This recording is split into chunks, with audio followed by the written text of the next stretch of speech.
All right, so Bismillah ar-Rahman ar-Rahim and Assalamu alaikum wa rahmatullahi wa barakatuh, everyone. We are still doing Tafsir Surah Al-Maida. We had done the general Tafsir for the page, but of course, we needed to go back to the resources in order to, I guess, help us see what the different scholars were saying in regards to the Tafsir for the ayat that we had completed, basically. And we left off with Tafsir al-Qurtubi in where with this ayah, يا أيها الذين آمنوا من يرتد منكم عن دينه فسوف يأتي الله بقوم يحبهم ويحبونه أذلة على المؤمنين أعزة على الكافرين يجاهدون في سبيل الله ولا يخافون لومة لائم ذلك فضل الله يؤتيه من يشاء والله واسع عليم. So Al-Qurtubi said that there were four different issues or four different categories to discuss in the tafsir for this ayah. Number one, he said the word or the part about مَن يَرْتَدَّ مِنكُمْ عَنْ دِينِهِ. So مَن يَرْتَدَّ مِنكُمْ عَنْ دِينِهِ, whoever leaves the faith. So when you're talking about يَرْتَدَّ, what is it irtidad? So irtadda actually means to go back, actually means to basically, I would say, make a relapse in where you're going towards a different direction. That's basically what irtadda means. So it's kind of like you're hitting a ball, you hit the ball towards one end, and then the ball, basically, we know the laws in physics and where the amount of energy that is put in is basically going to let the ball basically, of course, going to a certain acceleration and a certain basically velocity and how it basically is head and basically the direction in where it's going. In where that's the same thing, in where that is a ridda. This ridda, in where a person going and basically leaving the religion and going towards a different end away from the straight path. So what are we doing? We've got a straight path, and then right now you've got another force, probably then their own force, really, they went away from the straight path. So therefore, let's actually draw that right there and you could go back to our physics. Here we go. So we've got a straight path, and then certainly the person, whether it's an external force of whether it's shaitan or whether it's a force of different ideologies, misconceptions coming in, and basically this person was going the straight path. Well, this was supposed to be straight, going the straight path. So what do we get? This person basically goes off. Okay, this person was walking right here, but whether it's their own choice that they're making to leave due to misconceptions or due to shubuhat or shahawat, basically, shubuhat are misconceptions. Shahawat are basically the different whims that basically might influence us. And just keep in mind that sometimes the whims themselves, the shubuhat, or the shahawat, sorry, they can later on, I would say, develop into shubuhat. How is that so? So when a person is delving so deep in shahawat that they basically lose their connection with, let's say, the logic of Islam, the rational of Islam, how to understand Islam. They're just so deeply connected in this dunya that they start growing in, let's say, their connection with that world, that they start distancing themselves away from Allah, distancing themselves away from the Salihin, distancing themselves away from the path. And of course, what that will create, that will generate later on a new group of shahawat, a new group of shubuhat, a new group that basically is taking them elsewhere, and that's where they would basically go into al-irtidad, where they're off the path, they're off basically Sirat al-Mustaqim. So of course, what kind of ridda are we talking about? So here, this man right there is basically conditioning, where this is right there supposing a circumstance and letting those that would go off the religion, go off the path, leave the faith. And of course, you could say that Allah subhanahu wa ta'ala basically said, well, if that happens, here's what's going to happen. So here's what's going to happen to what? Did he actually say what's going to happen to this person? Well, he didn't actually say what's going to happen to this person, but he did let you know what's going to happen to the other people. And then Allah subhanahu wa ta'ala was then telling you, well, now you compare yourself. Do you want to be part of this group, or do you want to be part of this group, which doesn't get the privilege of this group? Well, let's see. Okay, then Allah subhanahu wa ta'ala would bring people that he would love, or they would, yuhibbuhum, he would love, and they would love him, and they would be أذلة على المؤمنين. They would be humble in their engagement with the believers, and they would have great honor in their engagement with the disbelievers. What would they do? How would they actually get this type of honor? So this type of honor, think of it as a momentum in where how do they become in a position where they're loved and they even live a relationship with Allah subhanahu wa ta'ala? Well, number one is that they were holding on to the faith. But holding on to the faith is not necessarily in the same level with everybody. Not everybody is at the same level. So what is going to determine, let's say, a person that is stronger in faith in terms of at least their relationship, in where how committed are they? So that's where Allah subhanahu wa ta'ala says, يُجَاهِدُونَ فِي سَبِيلِ اللَّهِ. They would be committed for the sake of Allah subhanahu wa ta'ala. Are we talking about يُجَاهِدُونَ فِي سَبِيلِ اللَّهِ to really mean fight for the sake of Allah subhanahu wa ta'ala? Are we talking about a more comprehensive word in where it's an effort that you invest in your faith? Well, this is an opinion in where it's an effort that you would invest in your faith, whether doing what is right or whether it's leaving what is wrong, or whether even going farther in where you are putting the effort to be active in basically doing dawah. You're considering yourself that this is my commitment. This is basically my area of work. This is my area of activism. So that's yujahiduna fi sabilillah. And we're going to see down the road in where do all scholars would necessarily say yujahiduna fi sabilillah, that it's really that comprehensive, or is it, let's say, more specific in where they're putting an effort, where they're putting their life at risk? Yujahiduna fi sabilillah, they're putting their life at risk, or they're putting their wealth, they're giving up on their wealth for the sake of Allah subhanahu wa ta'ala. And is that basically what al-jihad really means?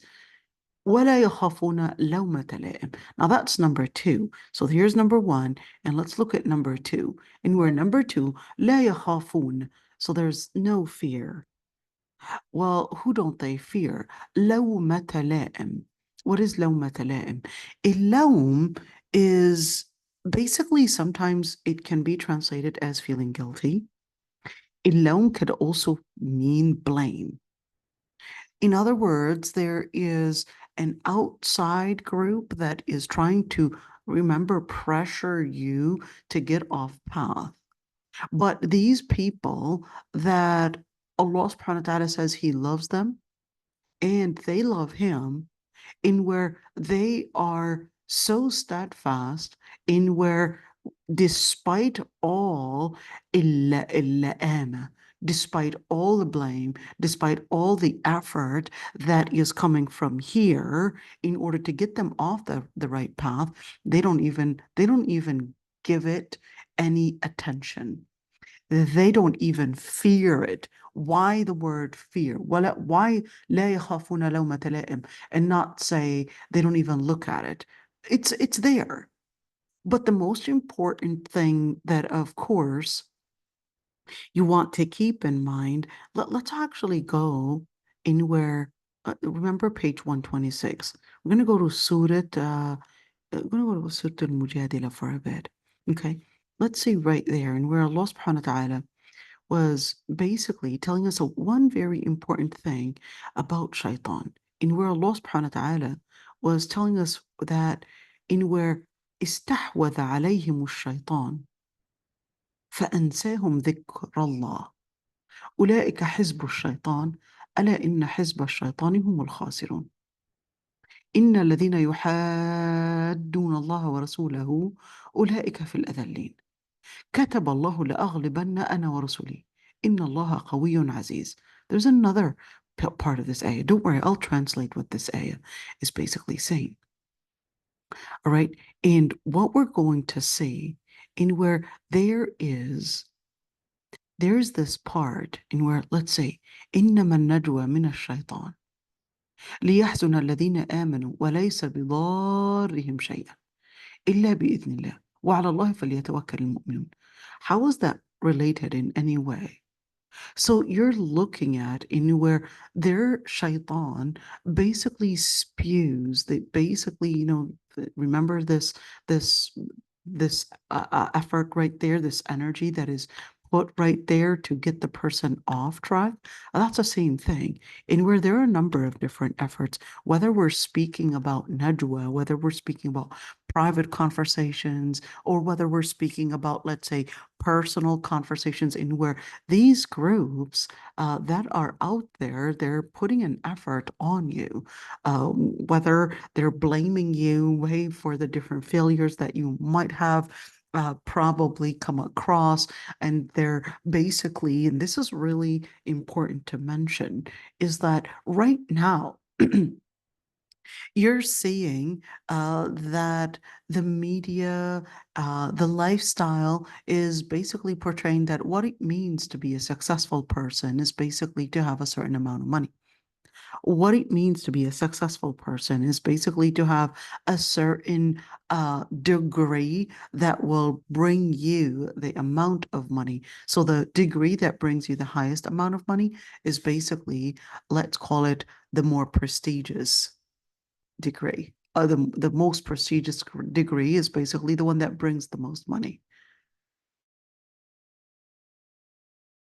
In other words, it's all about focusing that, hey, if your degree doesn't bring this kind of money, that means you're not prestigious. So you're seeing, for example, the scholars within our society, the scholars in Islam, that is, within our society, they're actually not seen in a level of prestige. They're not even given the honor because they are seen as the ones to be really the degree that anybody can have. Not a big deal. And that Islamic studies is made as if it's extremely easy, that anybody could just deliver these motivational speeches. So not a big deal. What are we getting? We're seeing in where there is this type of those type of ideas, narratives that are being spewed, infiltrating our minds, and what it brings, it's basically a lot of it is coming from shaitan. These narratives coming from shaitan without us realizing, لِيَحْزُنَ الَّذِينَ آمَنُوا. And shaitan is not only concerned about getting you off track, even if he doesn't fully get you off track.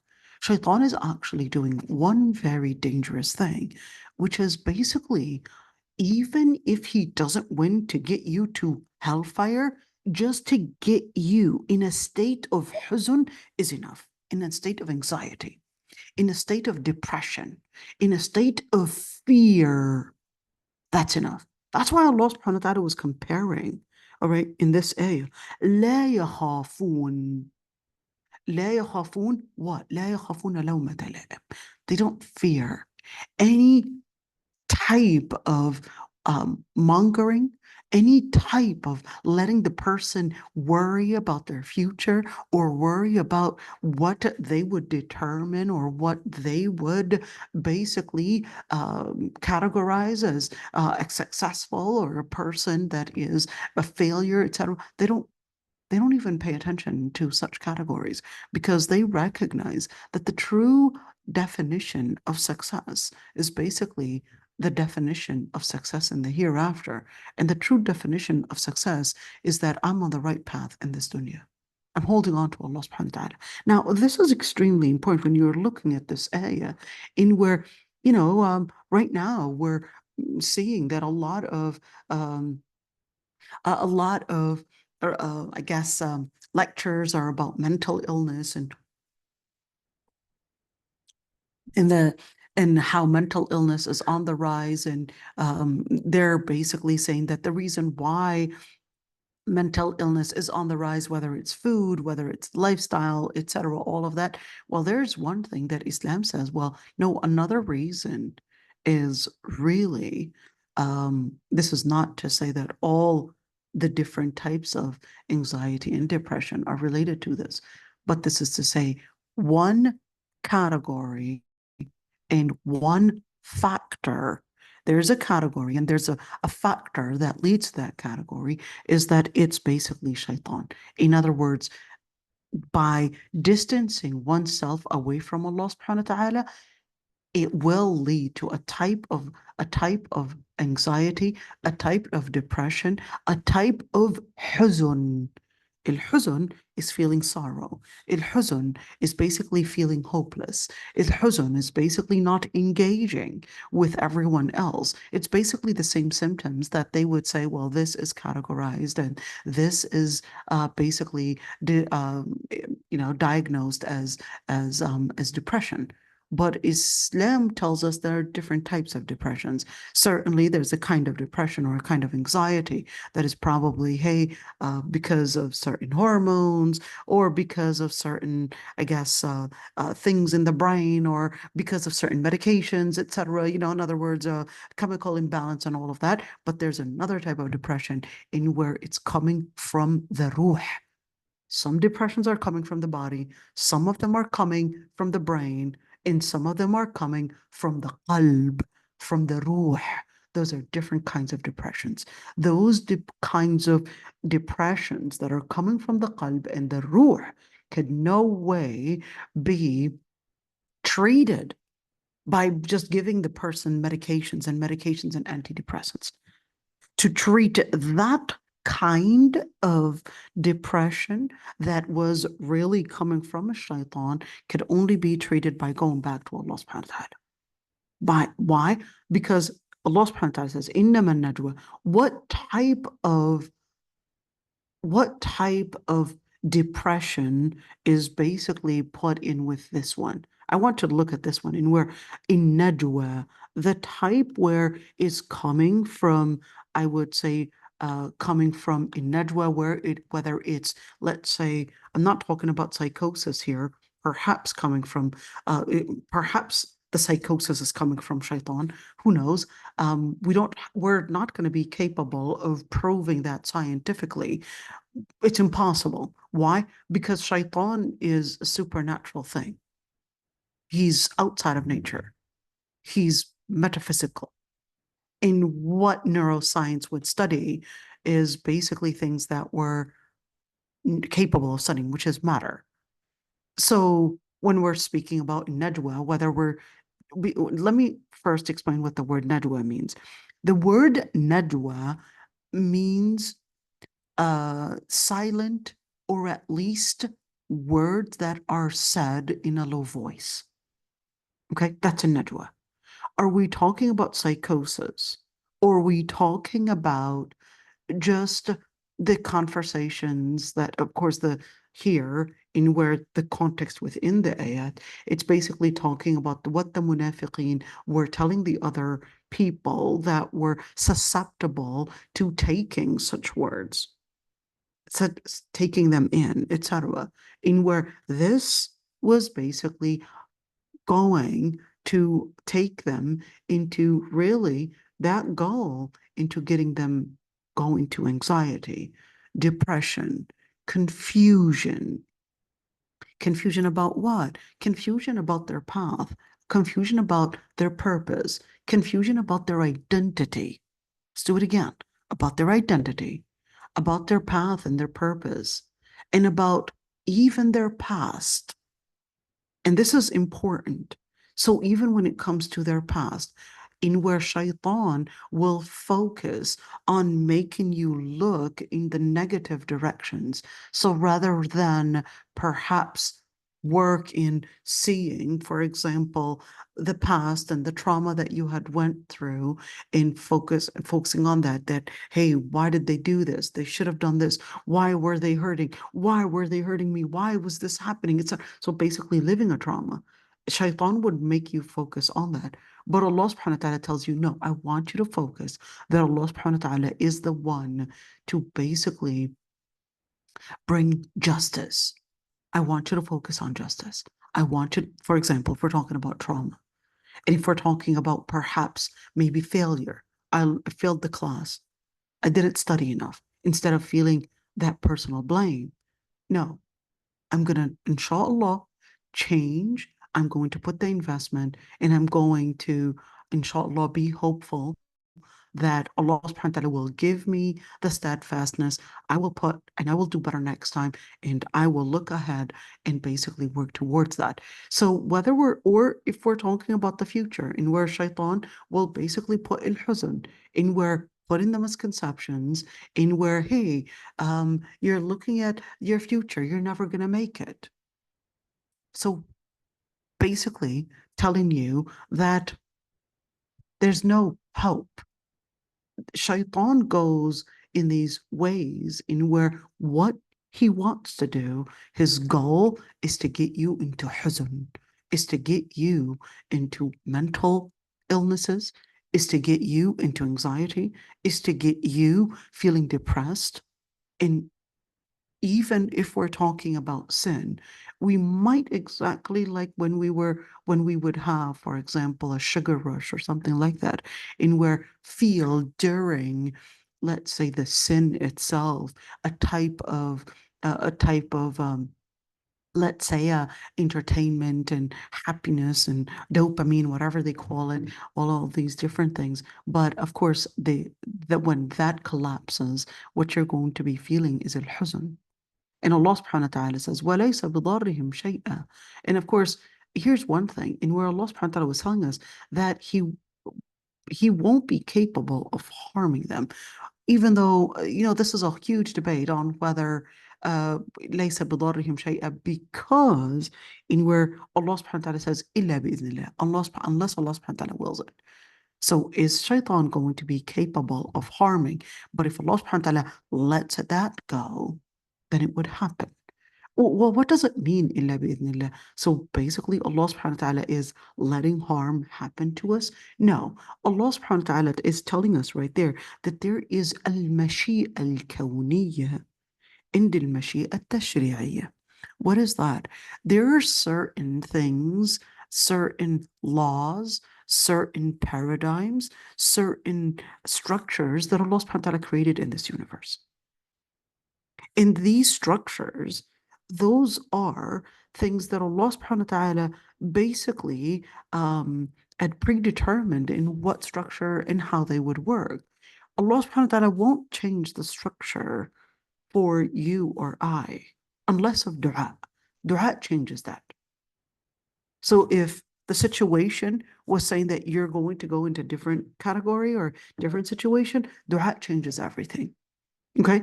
وَعَلَى اللَّهِ فَلْيَتَوَكَّلِ الْمُؤْمِنُونَ. So for a believer, they would depend on Allah subhanahu wa ta'ala. Why?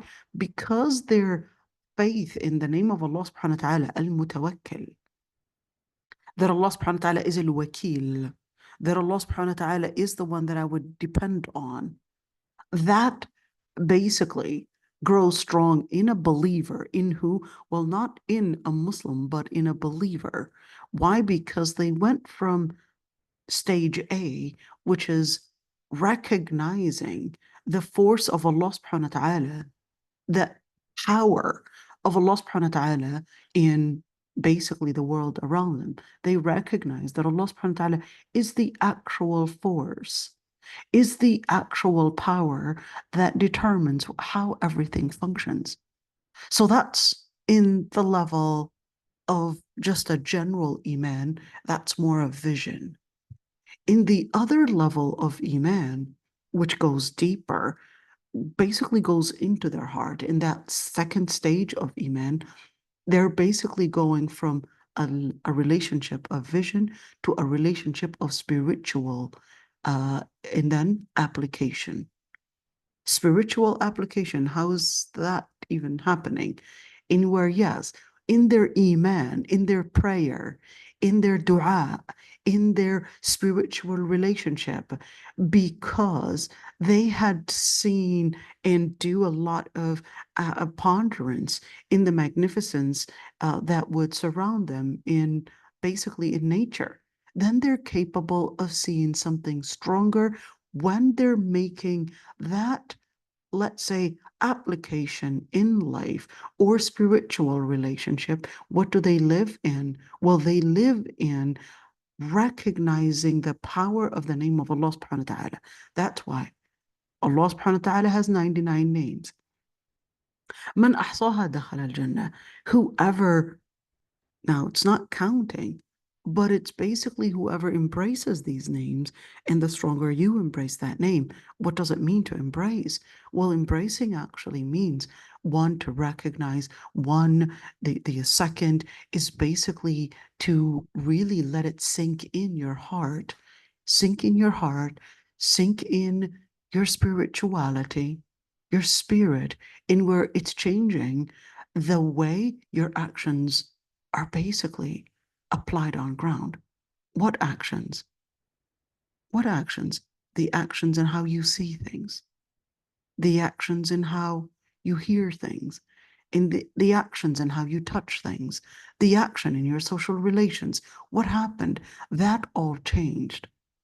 حتى أكون سمعه الذي يسمع به وبصره الذي يبصر به.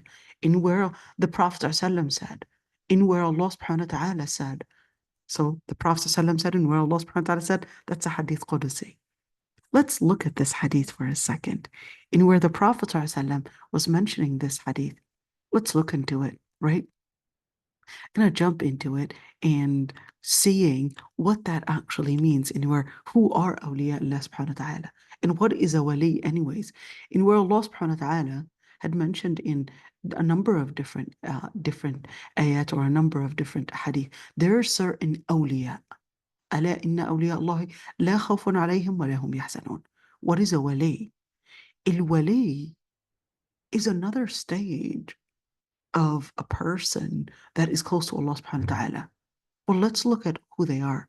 ألا إن أولياء الله لا خوف عليهم ولا هم يحزنون الذين آمنوا وكانوا يتقون لهم البشرى في الحياة الدنيا وفي الآخرة لا تبديل لكلمات الله ذلك هو الفوز العظيم. Let's say this ألا is basically here an informative clause, letting you know, there's no doubt about that the awliya, what is the wali coming from? The wali actually comes from waliya. What does waliya refer to? Well, wali, we talked about that in details in the Aqidah class, but a wali basically is one, taking Allah subhanahu wa ta'ala as their center of, let's say, vision and envision. Two, as their path for guidance. Three, their path of purpose. That's al-wali. What are they going to be going through? Well, لا خوف عليهم. They don't feel fear, and there's no fear upon them. In other words, Allah subhanahu wa ta'ala is saying, we're not worried about them. In fact, they won't even feel any fear. ولا هم يحزنون. And they're not going to be living sorrow. So in other words, compare that with the other ayah in where Allah subhanahu wa ta'ala says in regards to what shaitan will do. It's يحزن الذين آمنوا. Wait a minute. So الذين آمنوا are the ones that are feeling the sadness here. Is it possible? Yes, even the mu'mineen, if they're letting shaitan basically start, let's say, giving them that najwa, it can happen that even though he's a mu'min, but it's giving and definitely harming them in different ways. But basically, in order to basically not have this, let's say, power that shaitan will have. Of course, the stronger the mu'min is basically in their faith, that's when they would be capable of basically growing in their ability to face all all the najwa. Let's look at it again.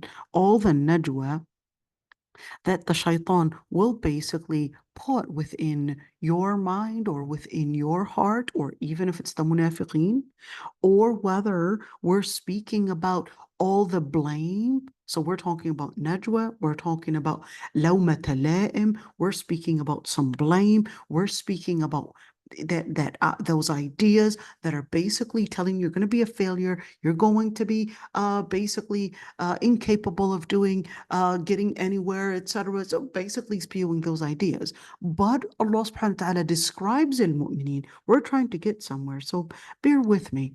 Allah subhanahu wa ta'ala is saying, for al-awliya, la khawfun alayhim. There's no fear. وَلَا هُمْ يَحْزَنُونَ. And they don't feel that sorrow. Well, who are those people? الَّذِينَ آمَنُوا وَكَانُوا يَتَّقُونَ. Those are the people that were believers. They reached the level of Iman. They weren't just at the level of Islam, but the level of Iman. وَكَانُوا يَتَّقُونَ. And they were living in taqwa. What is taqwa? We mentioned before that taqwa is basically a level where you're putting somewhat of a shield and armor around you in order to keep you away from the different sins or away from the different, let's look at that, and we're away from the different influences that shaitan and his followers from the human beings and from the shayateen, they're basically trying to get you off track. So in order to basically create this defense, this power to grow strong, that's basically taqwa. It's an armor, and therefore you would basically be protected from all this effort that is coming from shaitan and his followers to harm you. So here Allah subhanahu wa ta'ala says, لَهُمُ الْبُشْرَى فِي الْحَيَاةِ الدُّنْيَا وَفِي الْآخِرَةِ. For those people, لَهُمُ الْبُشْرَى. Those are the people that Allah subhanahu wa ta'ala will give them the glad tidings. Wait a minute. Let's compare that glad tidings with this word right there.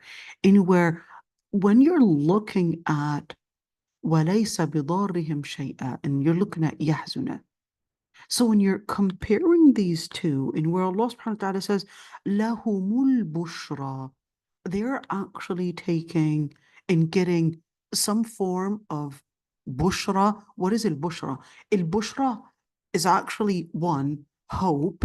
Two, they're finding the glimpse of hope, and that's making them at least hopeful in ways where they're glad. They're seeing that it's happening. They're getting not only hopeful, man, I don't know what we're getting in the area that we're living in. I don't know. Sorry, I'm living on the 23rd floor, and all of a sudden, I guess this is what, you would find in Malaysia, in where all of a sudden the weather changes. So all of a sudden the weather just changed, and we're getting something like a tornado, or I don't know what that is, and boom, right there with an instant. So this is when you're living on the equator, I guess that's what happens. Anyhow, so لهم البشرى في الحياة الدنيا. What is al-bushra? Al-bushra is basically when I would bring you good news. I would tell you, hey, there's good news. I'll tell you about the details later. That's al-bushra. Just giving you, and where I'll tell you about this later. I won't, Ameen ya Rabbi. I won't tell it to you right now, but you won't necessarily know all the details. That's al-bushra. So al-bushra where? Fil hayat ad-dunya. So they're being hopeful. They're finding a glimpse of hope even in this life and in al-akhirah and the hereafter. So I want you to look at this one, in where, on the other hand, when you compare this one, what they're really getting, in where the information that they're receiving is that لِيَحْزُنَ الَّذِينَ آمَنُوا, in where they're really sad about it, and they're basically redirected in their vision, in where there's no hope.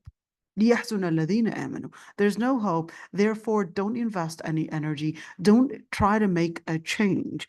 And that's why Allah subhanahu wa ta'ala was telling us to compare those sides, and at the same time going back to the ayah that, in where, how does this happen?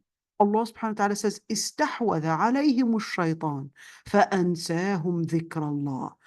How did it happen where this person, even though Allah subhanahu wa ta'ala called them amanu, how did this person actually go to that stage where they're living in some form of sorrow, depression, hopeless, basically feeling there's no bushra? Well, here's what happened. استحوذ عليهم الشيطان. This is a key word. Because the word istahwada, it's actually talking about, maybe I could, kind of like in those shows, and where there's this strong grip and all these nails basically going into the person's brain or into the person's face, and basically that's istahwada. Istahwada, in where that shaitan basically gets a strong grip on that person. And what does shaitan do? أنساهم ذكر الله. The word أنساهم, it didn't mean that they had just forgotten. It can mean just the word نسيا can mean to forget. نسيا could also mean to basically disregard. How did you get into disregard and forget? So nasiya, in general terms, in where Allah subhanahu wa ta'ala tells us that, well, ansahum dhikrullah, they had forgotten the words and forgotten to, this is the general term in Lugha Arabiya, in where to nasiya is to really just your brain, I guess, not remember something.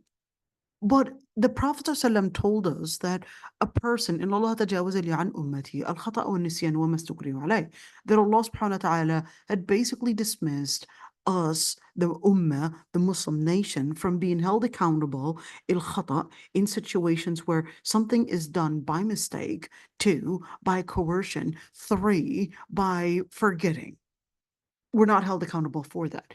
But this ansehum dhikrallah is not talking about instances when you're just not remembering, but this is actually talking about nasullaha fanasiyahum, that they had nasullah, that they had right there, nasullah, they had disregarded Allah subhanahu wa ta'ala. So that disregarding, it basically became in where they basically completely forgot about Allah subhanahu wa ta'ala. They weren't anymore living, embracing Allah subhanahu wa ta'ala. They had even forgotten about their purpose. So Allah subhanahu wa ta'ala says, فَأَنْسَاهُمْ ذِكْرَ اللَّهِ. Who is shaitan? Basically made them disregard the remembrance of Allah subhanahu wa ta'ala. What is remembrance? Dhikrullah could be remembrance in what they apply in life. Dhikrullah could be salah. Dhikrullah could also be in where Al-Quran. Dhikrullah could also be in where you forgot that Allah subhanahu wa ta'ala told you that this was haram, and you still did it. So what happens? أولئك حزب الشيطان. So what happens? I want you to look at حزب الشيطان right there, because if they're called hizb, what is al-hizb? Al-hizb is supposed to be a team. الحزب, any group of any group or a group of people, group of things, that's basically a hizb. So even when we talk about Hizb al-Quran, we're speaking about a group of, let's say, a number of different papers. Those are basically al-hizb, and al-juz' is basically split into two hizb. Okay, we've got 30 juz' in the Quran, and you've got 60 hizb. So those are basically to say a group or a united category. So Hizb al-Shaytan, Hizb al-Shaytan is basically the people that are within that team. ألا إن حزب الشيطان هم الخاسرون. Verily, this group, this team, basically are going to be the ones to be amongst the losers. So the question is, well, who are these people? Here it is, the answer. إن الذين يحادون الله ورسوله. Those are the people that يحادون. Those are the people that would, what is al-had? Al-had is basically a line. That's al-had. Al-had is to put a line. So yuhadun, in where they put a line, they separated themselves basically from Allah and His Messenger. So what did they do? They basically lived in distance. If you're putting a line, that means you're considering yourself, and let's actually draw that line. So this is basically, here we go. This is basically the mu'mineen, the salihin, etc. And the person is basically putting a line. They're distancing themselves away from the salihin. They're living a completely different lifestyle. So Allah subhanahu wa ta'ala is basically yuhadun. They put a line, but this isn't putting a line alone, but يحادون الله ورسوله أولئك في الأذلين, in where this line was the way that it started out. But later on, they basically started making this line from a line in where they're considering themselves as part of a certain group. Who are these groups? Groups of munafiqeen, groups of kuffar, etc. So they basically had considered that they don't belong to the group of mu'mineen. Allah subhanahu wa ta'ala says, أُولَٰئِكَ فِي الْأَذَلِّينَ.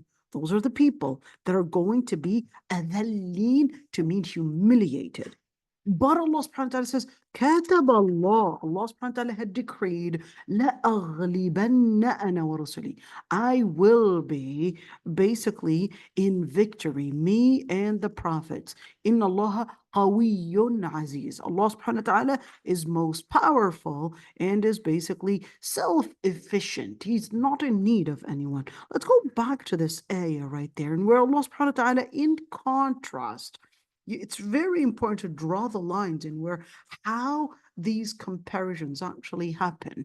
In where Allah subhanahu wa ta'ala, for al-awliya, He said, لَهُمُ الْبُشْرَى فِي الْحَيَاةِ الدُّنْيَا. What is the psychology that they're living in being hopeful in this life? What are what are they hopeful in? They're hopeful because they recognize that Allah subhanahu wa ta'ala is qawiyyun aziz, that Allah subhanahu wa ta'ala is the one that gives the power. So they're not worried about failure because they recognize that it's Allah subhanahu wa ta'ala that gives the power. So they put in the effort and they recognize that no, Allah subhanahu wa ta'ala is going to determine where this effort and what this effort is going to lead into and where it's taking me. لهم البشرى في الحياة الدنيا وفي الآخرة. And on Judgment Day, لا تبديل لكلمات الله. There's no change in the decree in what Allah subhanahu wa ta'ala had ordered, in where لكلمات الله ذلك هو الفوز العظيم. Allah subhanahu wa ta'ala had decreed. What do we mean by Allah subhanahu wa ta'ala لا تبديل لكلمات الله? لا تبديل لكلمات الله. Remember المشيئة الكونية and المشيئة التشريعية. Let's write that down really quick. المشيئة الكونية, in where Allah subhanahu wa ta'ala المشيئة المشيئة الكونية, in where there's a decree, there's something that Allah subhanahu wa ta'ala created within this nature, within life, within the whole thing about the universe, in where there's no change. لا تبديل لكلمات الله. So whether we're speaking about matter or whether we're speaking about what this leads to. In other words, the decree, what the purpose, etc. There's no change. In where Allah subhanahu wa ta'ala had said that there's a purpose, there's going to be the akhirah. This is what would happen to a person that basically embraces Allah subhanahu wa ta'ala, and this is what would happen to a person that embraces otherwise. So let's continue right there. So لا تبديل لكلمات الله, in where you can't change it, and don't think that Allah subhanahu wa ta'ala is going to all of a sudden change, in where I guess we don't have to live in where there is an akhirah. We could just decide that everyone just goes to Jannah and just change everything. Allah subhanahu wa ta'ala tells you no. لا تبديل لكلمات الله. There's no change in what Allah subhanahu wa ta'ala had decreed. There's no alteration. And here he basically says, well, what Allah subhanahu wa ta'ala, Ibn Kathir says, that Allah subhanahu wa ta'ala is basically right there telling us that every single person that was basically living at taqwa, they're the ones, one, they would not feel the fear on Judgment Day, and two, they would not be worried about what happened in dunya, whether we're speaking about during their life or whether we're speaking about in the hereafter, in where they won't think of all the different things that had happened during life. And now I want you to look at that in where, well, who are awliya Allah subhanahu wa ta'ala? What are some of those? Remember how we just drew a line? Where was that line? How we drew that line, and where who are awliya Allah and Hizbullah and Hizb shaitan, etc. That's basically right there. Let's go back to that ayah because it's necessary, because if we're talking about awliya Allah, this actually takes us right there. لا تجد قوما يؤمنون بالله واليوم الآخر يوادون من حاد الله ورسوله ولو كانوا آباءهم أو أبناءهم أو إخوانهم أو عشيرتهم أولئك كتب في قلوبهم الإيمان وأيدهم بروح منه ويدخلهم جنات تجري من تحتها الأنهار خالدين فيها رضي الله عنهم ورضوا عنه أولئك حزب الله ألا إن حزب الله هم المفلحون. So what does that look like? In where Allah subhanahu wa ta'ala was telling us, well, you're going to find certain mu'mineen, they're awliya Allah subhanahu wa ta'ala, they're believing in Allah subhanahu wa ta'ala and recognizing that there is a purpose to live up to, which is the hereafter, al-yawm al-akhir. They're recognizing these two areas as their center. The center is Allah subhanahu wa ta'ala. The second center is that I've got a mission, I've got a purpose to live up to. But then, in practice, يوادون من حاد الله ورسوله. What do they do? يوادون من حاد الله ورسوله. They would basically live in where there's a distinction. They would create a distinction where, not because somebody is my father or my brother or etc. They're, even when it comes to their family relations, they consider that their center is Allah subhanahu wa ta'ala and not blood relations. So what do? If somebody is fighting Allah subhanahu wa ta'ala and the Prophet sallallahu alaihi wasallam, if they're living that lifestyle away from Allah subhanahu wa ta'ala and the Prophet, even if they're their own fathers, even if their own children, even if they were their own brothers, even if they were own tribes. Why? Because usually you would think of these people as their supporters. But that's not how they see their place of support. They don't see their place of support as basically the place of family or the place of money, etc. They see their place of support really centered around Allah subhanahu wa ta'ala. So that's why Allah subhanahu wa ta'ala is telling us right there, يُوَادُّونَ مَنْ حَادَ اللَّهَ وَرَسُولَهُ. Even if they were all these people. أُولَئِكَ, that's the key one. Those are the people that Allah subhanahu wa ta'ala كَتَبَ فِي قُلُوبِهِمُ الْإِيمَانِ. What is the word kataba? Kataba can mean to write, but this is not only to write, but this is in where Allah subhanahu wa ta'ala had ordained, Allah subhanahu wa ta'ala had decreed that within their hearts there would be iman. Wait a minute. So what does that even mean? Remember when we were talking about in where there's al-mashi al-kawniyya, in where, let's go back to this one, and where, oh, it's not written there anymore. Okay, when we talked about al-mashi al-kawniyya, there's a certain decree that Allah subhanahu wa ta'ala created in nature. You're not going to be capable of changing it. There's a certain law, and that's a thing. In where Allah subhanahu wa ta'ala is telling us that part of that is that Allah subhanahu wa ta'ala had basically decreed that in their hearts there would be something basically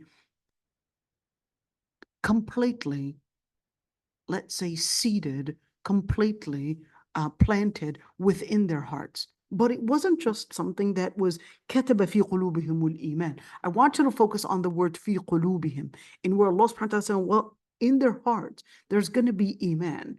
In their hearts, there's something where there's no change within it. You can't change anything. It's so deep on the inside of their hearts that it's deeply engraved in their hearts. وَأَيَّدَهُمْ بِرُوحٍ مِّنْهِ. Not only that, but remember, there would be ta'yid. What is it, ta'yid? Ta'yid is support. In comparison with shaitan, where they would feel that, hey, I've got no support. I'm basically a failure. I'm never going to get anywhere. Those are basically coming from Hizb al-Shaitan. But the mu'mineen, they would recognize أَيَّدَهُمْ بِرُوحٍ مِّنْ. They would live in hope. Why? Because they know that the power is in Allah subhanahu wa ta'ala. So أَيَّدَهُمْ بِرُوحٍ مِّنْ. They would live in hope. They would live in that connection, بِرُوحٍ مِّنْ, in where they would recognize that Allah subhanahu wa ta'ala's powers, I see them in the world around me. I see them in the nature that surrounds me. That's reflecting Allah subhanahu wa ta'ala's power. So what do they live? They live within this inspiration. روح من, within this inspiration, within this power, they would live in where they would basically get stronger, because they recognize that the one that controls all the powers, whether the hope for the future or whether the let's say the ability to overcome a trauma of the past, or whether we're speaking about the energy in where it's coming, the energy, the power is coming from Allah subhanahu wa ta'ala, that's where, yes, on Judgment Day, Allah subhanahu wa ta'ala will let them enter Jannah tajri min tahtiha al-anhar, where they'll enter heavens, where rivers would be flowing from underneath it, khalidina fiha, where they would live there eternally. But here's one thing. I want to look at this one. Radiyallahu anhum. Allah subhanahu wa ta'ala is content over them. Because how did they get to Jannah? Well, it was really because Allah subhanahu wa ta'ala was content over them. وَرَضُوا عَنْهُ. And they were also content. And here's the key word, أُولَٰئِكَ حِزْبُ اللَّهِ. Those are the ones compared to حِزْبُ الشَّيْطَانِ. Compared to that, those are Hizbullah. Those are the team of Allah subhanahu wa ta'ala. Those are the people that were living a certain lifestyle. أَلَا إِنَّ حِزْبَ اللَّهِ هُمُ الْمُفْلِحُونَ. Basically, verily, the Hizb, Allah subhanahu wa ta'ala, they're the ones that are living in what? Living in feeling and hopeful for success, compared to Hizb al-Shaitan, in where their focus would be, I won't be able to make it. That's it. I'm a failure. They're basically living in what? In that huzun, in that sadness, in that basically sorrow, because they had forgotten that Allah subhanahu wa ta'ala, because they weren't doing dhikr, they had forgotten that no, the effort that you put, Allah subhanahu wa ta'ala basically is the one to channel this effort towards success. Don't worry about the success and what is and how far it would go. That's not for you to worry about. What you worry about is investing for the sake of Allah subhanahu wa ta'ala. The rest, that's going to be determined by Allah on how far it will go. Now, taking us back to this in terms of awliya Allah subhanahu wa ta'ala, let's say in where, how do they live this Hizbullah and Hizb al-Shaytan? How do they not يخافون في الله لومة لائم? They basically are not fearful of any type of a pressure put around them, in where, let's say, Allah, the Prophet ﷺ said, Inna min ibadillah ibadan. Look at this one. This is so, Ya Allah, I love it. Let's see. إن من عباد الله عبادا يغبطهم الأنبياء والشهداء. قيل من هم يا رسول الله؟ لعلنا نحبهم. قال هم قوم تحابوا في الله من غير أموال ولا أنساب، وجوههم نور على منابر من نور. على منابر من نور. منابر من نور. لا يخافون لا يخافون إذا خاف الناس ولا يحزنون إذا حزن الناس. ثم قرأ لا إن أولياء الله لا خوف عليهم ولا هم يحزنون. So we could see this right there, and where the isnad is jayyid. In other words, it's not a weak hadith. Let's say in where the Prophet ﷺ said that from the servants of Allah subhanahu wa ta'ala, the prophets and even the shuhada, the martyrs, are envying those people. And they were wondering, well, who are they, O Prophet of Allah? Maybe we'll love them too. And he said, they're basically, here we go, hum qawmun tahabbu fillah. They're basically people that loved one another for the sake of Allah subhanahu wa ta'ala. Not because they had common, let's say, financial business to work together, or not because they were relatives. Their faces are made of light, and ala manabira min nur. They would be basically sitting kind of like a minaret made of light. When everyone else is basically sitting in front, they're watching all of this, but they'd be sitting facing the other people, and their faces are of light. They would not be afraid when other people are afraid. They would not be sad when other people are sad. And then he recited, ألا إن أولياء الله لا خوف عليهم ولا هم يحزنون. And then he recited the ayah. Verily, the servants of Allah subhanahu wa ta'ala, they don't feel fear and they don't feel the sorrow. But here's one thing. When we're speaking about a wali, how many stages is it to be a wali? So you've got number one, in where there's the stage of a zalim li nafsihi. A person, he could be a believer, but they committed sins. And therefore, they would basically be in a stage of awliya. They're centered around Allah subhanahu wa ta'ala, but how close are they towards the center? Well, that's basically going to be determined by what is within their faith, and two, what they actually do. Now, here's one thing. Islam tells us that faith is not necessarily just something within, but your actions on the outside, they basically would rub, and they would have their momentum in how strong even your faith on the inside is. Why? Because faith is definitely one, a focus, the ability to focus. The ability to focus on Allah subhanahu wa ta'ala, the ability to see the names of Allah subhanahu wa ta'ala. That's why in the class of the names of Allah subhanahu wa ta'ala, there's a lot of focus in where what it really means, Asma'ullah al-Husna, it's basically to see the power of Allah subhanahu wa ta'ala in the world around you. But that's one side of vision. But there's another stage in where you're letting this vision, or let's call it recognition, from being a state of recognition to being in stage two, to being a stage in where it's basically a vision that you're seeing with your heart. It's going deeper from recognition to a vision to basically a stage in where you're embracing all of that, and that's changing. سمعه الذي يسمع به بصره الذي يبصر به. Okay, let's go for the second stage. المقتصد. المقتصد is basically stage two. He's basically a believer, but they just do what Allah subhanahu wa ta'ala ordered them. They do their 5 daily prayers. They don't do the major sins, at least. They stay away from the major sins, but they don't put a lot of effort in doing perhaps qiyam al-layl, perhaps fasting Mondays and Thursdays. They don't do a lot of that. They're basically at a higher level than this group. Let's see, السابق بالخيرات is another stage. So this group, they would basically do their, let's say, their 5 daily prayers, but they're not only consistent with 5 daily prayers, for example, okay, but they're even consistent with other nawafil, with other things in where perhaps they would take fasting Mondays and Thursdays as an example. They would take it as serious as perhaps fasting Ramadan. They'll put the effort.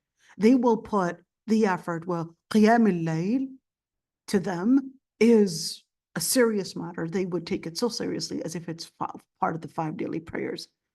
In where even al-ibadat al-qalbiyya, to them, all the different ibadat, even the ones that relate to their heart, they'll take it at such high importance.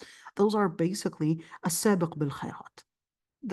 What is a sabiq? A sabiq means to race, to win, to basically go at let's say, expedite and anticipate, and while they would rush towards, of course, al-khayrat. And it's really important when we're talking about, well, anticipating is different than rushing, in where expediting something. Those are two different things. In where to anticipate al-khayrat is to be hopeful that there's something good coming in. But that's also true. That's why Allah subhanahu wa ta'ala was talking about in where lahumul bushra. They would basically have al-bushra. They'll basically sabiq bil khayrat. They'll anticipate that there's going to be good coming in. They're wishing and they're hopeful all the time. You'll see them constantly smiling, because to them, Allah subhanahu wa ta'ala will take care of it. They're hopeful. You may not have the same, let's say, intelligence, but I'm going to be hopeful. I'll just study, even though I might not be as smart as my classmate. But I will study, and Allah subhanahu wa ta'ala, yeah, I'll just do my job, and Allah subhanahu wa ta'ala will basically channel that in the right direction. That's a believer. Sabiqun bil khairat. So that's anticipating khairat. And the second one is rushing for al khairat. Wherever there is good, they'll be the first to do it. Now, of course, when we're looking at that, and where Allah subhanahu wa ta'ala described the mu'mineen, but of course the Prophet ﷺ was giving us more details, in where, let's say right there, what does a salih also do? The Prophet ﷺ said, "Man aada li waliyan faqad barazani bil muharaba." The Prophet ﷺ said, whoever is an enemy to any of my awliya, let's call them servants, let's call them close servants, فقد بارزني بالمحاربة. What is المبارزة? المبارزة, remember when fencing, and they would basically, with fencing, the person basically put their hand on the left hand, I guess, to the back, and then they would get their, I don't know what that sword, or, the whatever they would have, and then they would start basically fencing in that way. فقد بارزني بالمحاربة. It's like the person just prepared themselves to basically, as if they're fencing, as if they're fighting Allah subhanahu wa ta'ala directly. But in comparison, وَمَا تَقَرَّبَ إِلَيَّ عَبْدِي بِمِثْلِ أَدَاءِ مَا افْتَرَضْتُ عَلَيْهِ. And of course, my servant, no matter what they do, there's nothing, of course, we're talking about the most loved to Allah subhanahu wa ta'ala, the dearest thing to Allah subhanahu wa ta'ala is basically to do what Allah subhanahu wa ta'ala ordered them to do. That's the first level. There's nothing dearer to the Lord Almighty than doing your 5 daily prayers, for example, than doing what Allah subhanahu wa ta'ala had obligated upon you. 2, وَلَا يَزَالُ عَبْدِي يَتَقَرَّبُ إِلَيَّ بِالنَّوَافِلِ حَتَّى أُحِبَّهُ. Every single time, my servant, he basically gets closer to me through, look at this one, through in nawafil. Nawafil are basically all the different rituals that are not to be done. Well, they're not necessarily the obligations. Okay, so we're talking about nawafil. It could be fasting extra. It could be praying extra. It could be reading Quran extra. Well, those are all nawafil. Dhikr extra. Those are nawafil. Those are not things that are obligatory. Until Allah subhanahu wa ta'ala says, until I would love them. And if I were to love them, I would become the hearing that they hear through, the seeing that they would see through, the hand that they would touch with, the leg that they would walk with, and they would listen through me, and they would hear through me, and they would see through me, and they would walk through me, and they would touch through me. And if they were to ask me and invoke me for something, I would give them what they want. And if they were to seek refuge in me, I would protect them. And I did not hesitate in doing anything in any matter, or hesitate basically to take the soul of the spirit of the believer. They would hate to die, and I would hate to harm them, but it is something that Allah subhanahu wa ta'ala had decreed. So a couple of things here. When you're looking at this hadith, in where the Prophet ﷺ, was basically saying that فَإِذَا أَحْبَبْتُهُ, this is the key. If I loved that servant, I would be their hearing. So does that mean Allah subhanahu wa ta'ala basically enters us, kind of like the movies in where the ghost goes, kind of like exorcism? No, this isn't like exorcism where you would become divine. Not at all. This isn't to mean so.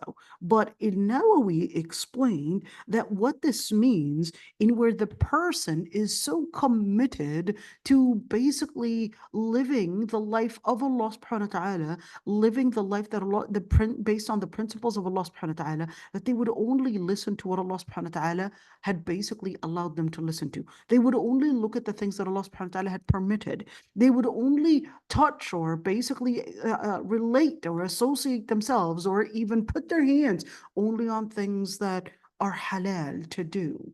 Or even the way they would would only walk on towards, or basically set, let's say, their feet towards the things that Allah subhanahu wa ta'ala had basically considered as permissible. So therefore, they would listen by Allah to mean they would basically listen what Allah subhanahu wa ta'ala had allowed them to listen. So what do they become? They would also get the power of Allah subhanahu wa ta'ala. In other words, you can see this hadith is basically telling us that, yes, this person is using their energy, using their potentials, whether it's the potential to see something, the potential to walk to something, the potential to touch something, the potential to basically relate with the world around you. They're using it for the sake of Allah subhanahu wa ta'ala.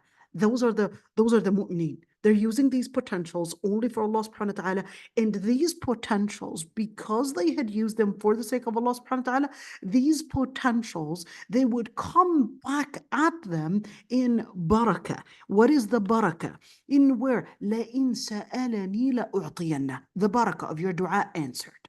The barakah in where if the person was fearful of something, they basically seek refuge. Ya Allah, protect me from this. They would basically get the protection. And to see in where the protection, in where ما ترددت عن شيء, where Allah subhanahu wa ta'ala says, I did not hesitate in anything that I would do as much as I would hesitate to basically عن قبض نفس عبدي المؤمن. And where my servant, that's basically, they would hate to die, but it's something that I had decreed. This is inevitable. Inevitable. You're going to die. I want you to look at this one in where, well, what does it relate with anything of what we're talking about?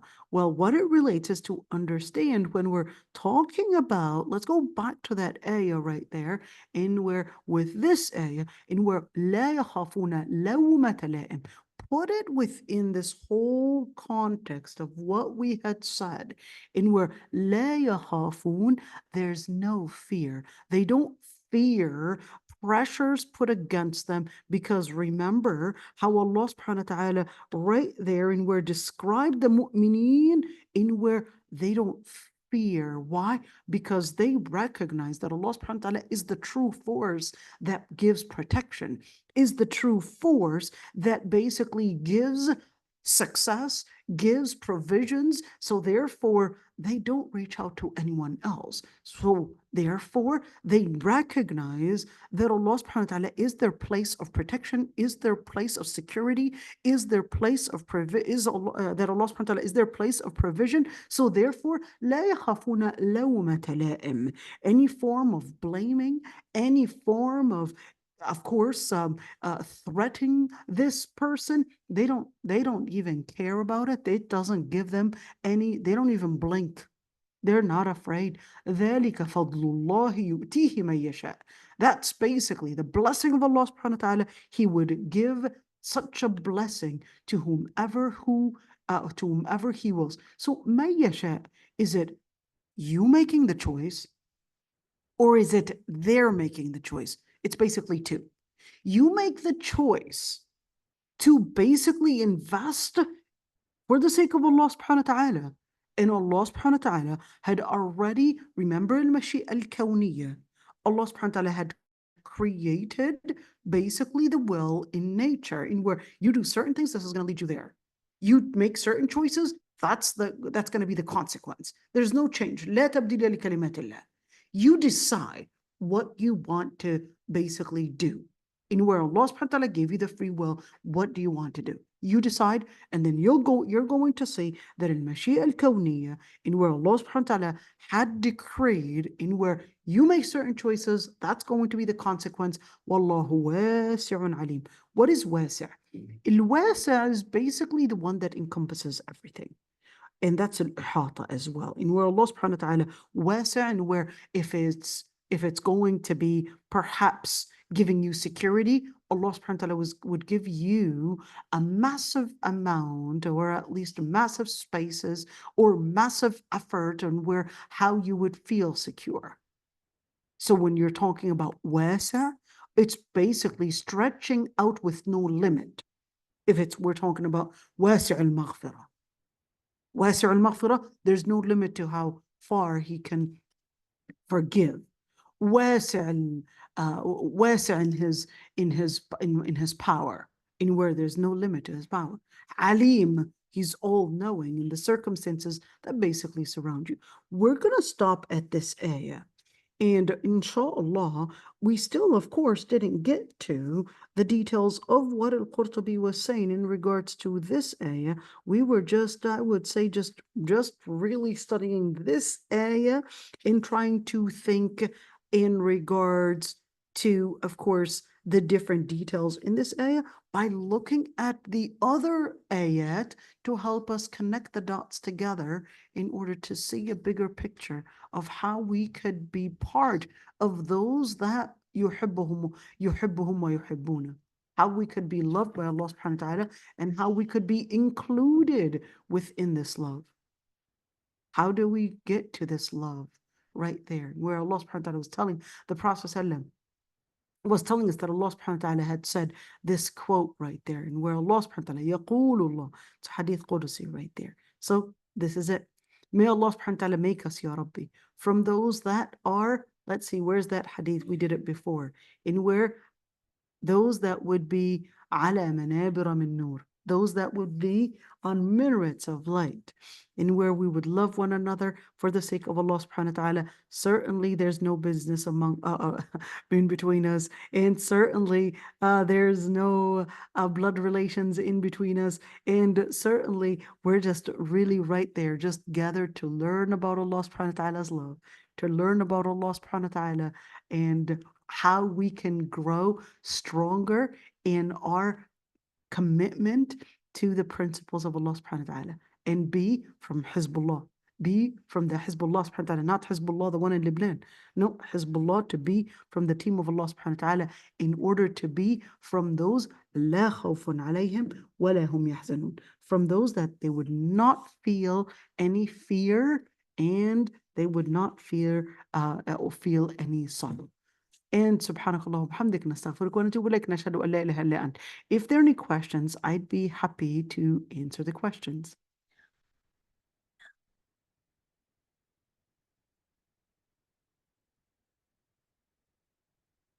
I guess no I one wish we could put that in like a chart, you know? a chart? Yeah, like the levels, Right. you know? Right. I like that. I like that. I'll do that, inshallah. Yeah, I think I created a chart a while back, but I'll do that again, inshallah. Jazakallah khair. Wa iyyakum. Wa iyyakum. Any other questions or suggestions? Noura was suggesting, she wasn't asking, she was suggesting. Okay, so this is it, inshallah, and I will right there and where stop the recording. And for those that don't want to be recorded, that's also okay too.